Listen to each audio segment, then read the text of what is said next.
What's going on YouTube? Chop Celery here, and in today's video I'm going to be reviewing my Doneigad or Native Battle Mage build in GreedFall for extreme difficulty. Now, similar to the other build videos that I put out, I'll review my skills, I'll review the attributes in addition to the talents, just so that way you can best emulate this build, which is going to make you more effective in combat. Now, each of the build videos that I put out, they all tend to have a specific theme about them, and this one is no different. So I'm calling this the Doneigad build just because it emulates that of the wise men and women of the clans that are native to Teer Fradee. So whenever you're fighting a native mage, you typically see that they have more kind of crowd control as well as supportive magic abilities to really buff their allies in battle. So this build really just focuses on crowd control to not only root our enemies in place, but as well as it's going to help us chip away at their armor to make them more susceptible to our attacks. But all the while, we are going to have some supportive magic abilities to not only buff our allies when they're in combat, but also to heal them and to make sure that they are not going to go down. So, without further ado, let's just go ahead and take a look at my equipment.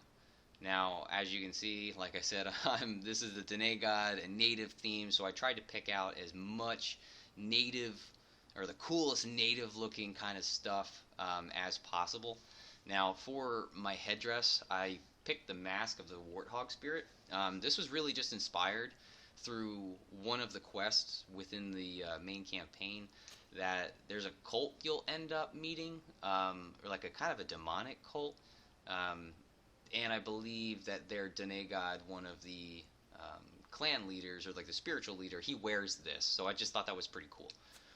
Now, in terms of the necklace, I wear the healer's chain. I believe you get this when you become friendly status with the natives, and this just really fits into our build pretty well because it gives us a bonus to magic aid. It increases our healing, as well as it increases our armor regeneration by 5 per second. So that's pretty good because we aren't going to be the most beefy of characters on the battlefield. I don't wear anything on my back. I don't wear a cape. I don't feel like that would fit with this build. Now, I wear the Master Scout's tunic, Master Scout's gloves, and the Scout's pantaloons. Now, all the upgrades that you see, the purple upgrades, I just chose to have the more armor compared to more balance, just because I wanted to make myself at least a little bit more defensive, or at least kind of have some more survivability. So for my weapons, both A and B are single-handed swords. I prefer to use these weapons.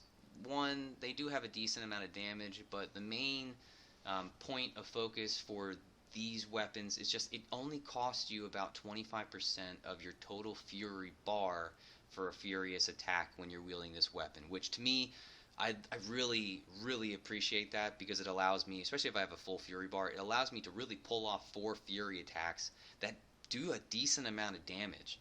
So that's really just why I chose these two. The Sacrificial Sword, I believe you can get this in the Origins of Thélème quest line. I think you have to beat one of the Nadags, one of the Guardians, to get this. And then the Large Cleaver, I believe you get this by reaching friendly status with the Congregation of Merchants. So at least for my weapon B, you really need to play a strong diplomat and not tick off any of the other factions to get this. That's at least how I was able to be granted that weapon. Alright, now let's just go ahead and review the skills that I use in this build. So I do decide to start off as a Technician archetype, so which granted me Set Trap, it granted me Firearms in addition to one-handed blades. This is really just up to your preference as to like what starting archetype you are. No matter which one you choose, there's always going to be at least one of the starting skills that you're just not going to be able to invest into. So that's really the only downside that I found with this type of build, just because we do have a decent amount of skill points that are all over the different trees. Now, important to note, I do pick up roll and I max out its skill line. I pick up anointed weapons and only choose the first because I would like to have at least 2 more doses to apply to my melee weapon. I don't use firearms. I only just unlock this and max it out just so I can get to anointed weapons. I do pick up stasis and I max that out just so that way I can not only get Shield of the Enlightened, but I can also get magic healing. I do max out both healing and Shield of the Enlightened. So healing, obviously, it's just good just to buff yourself. Just it'll remove poisons, it'll heal more, and restore your armor. But then the last point to take note of is just it's going to heal your allies for half the effect. So this is really where our support is going to start. So we're going to start sharing the wealth with this type of build with this passive. For Shield and the Enlightened, this is a really strong defensive ability. In any of my other kind of playthroughs, I've never really used this, just because I was a little bit more tanky or beefy in my other type of builds, so I never really found that I had to. But because we don't have a whole lot of health, and just generally the native gear that I found, it doesn't have a whole lot of defense, no matter how much you upgrade it. This is really going to make up for that. So when you use this, it's going to grant you an extra 150 armor. It's going to grant you 10 per second armor regeneration, as well as you're going to generate 10 fury.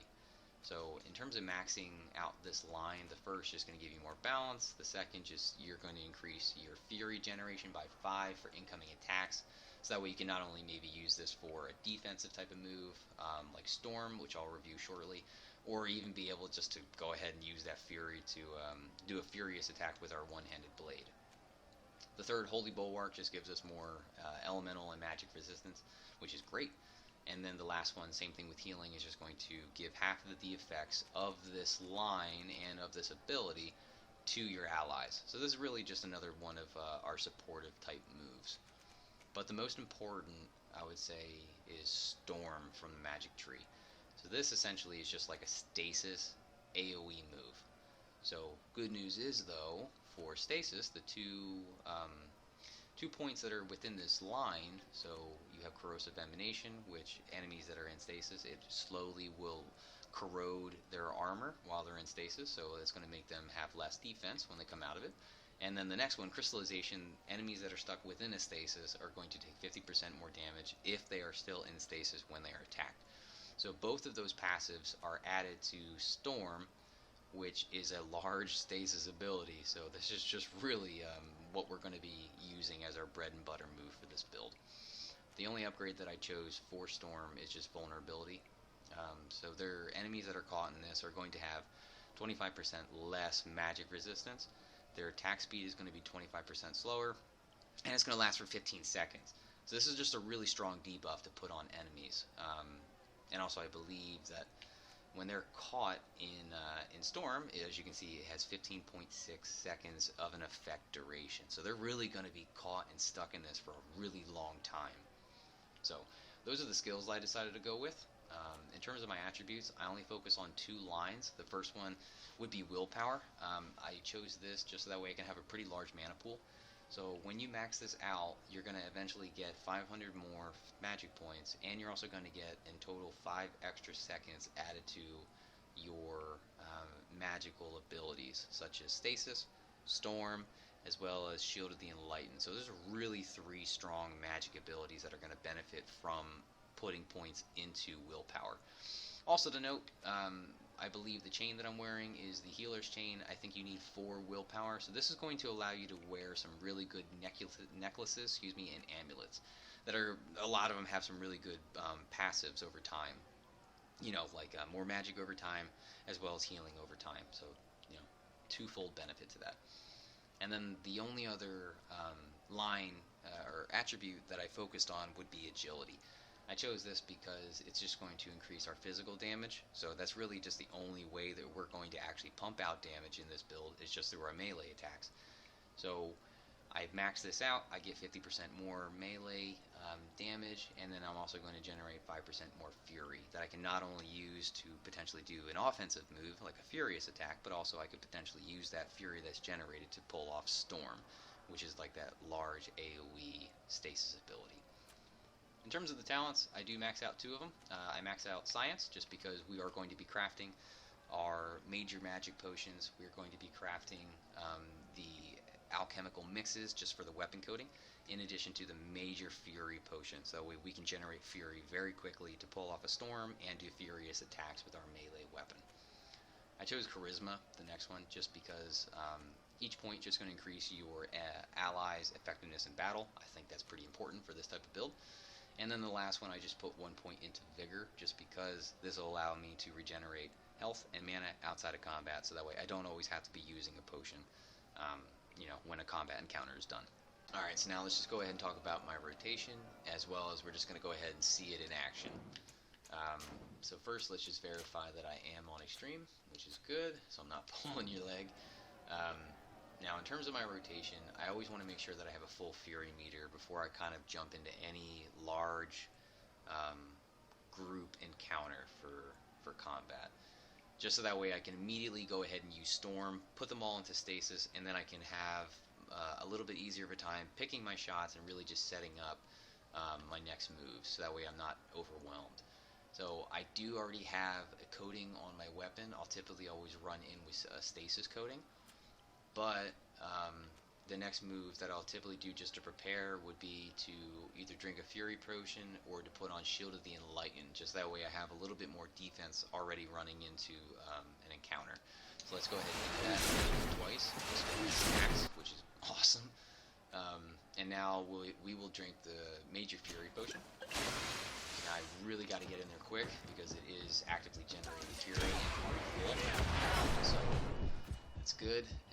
Now we caught everybody, so now when I paused, as you can see, all the enemies are caught in that stasis, and now when you look at their nameplates, they have the two status effects at the bottom, which, looking at this enemy, they have 5 seconds down and then 34 seconds down. So the first one is going to be how long they're stuck in stasis, so that number is pretty important just in terms of who you prioritize, who you want to attack first, because we do want to make use of that 50% extra damage bonus when they're stuck in stasis, as well as just to make sure you figure out who is going to come out of Storm like the earliest, and who your allies are actually going to engage with. So it looks like this enemy has 5, and the front enemy has 4. So with that being said, we're actually just going to go ahead and use our Fury attack on the enemy that is behind me, just because they have the least amount of time stuck in stasis. So we'll do that. As you saw, we keep putting them back into stasis when we strike them because we have that coating. And now it's really, we're just going to end up putting them back into stasis every time, as long as we have that weapon coating. It really makes things so easy. And pretty cheap. But it makes your melee encounters, especially on the harder difficulty, so much easier. Especially on extreme difficulty. So there you go, friends. I mean, like I said, this build is really good at just crowd control, setting up your enemies to make them less defensive, and you're gonna have a hell of an easier of a time when engaging in melee combat with this type of build. So as always, I appreciate y'all watching. My name is Chop Celery, and I will see you all in the next video. Take care.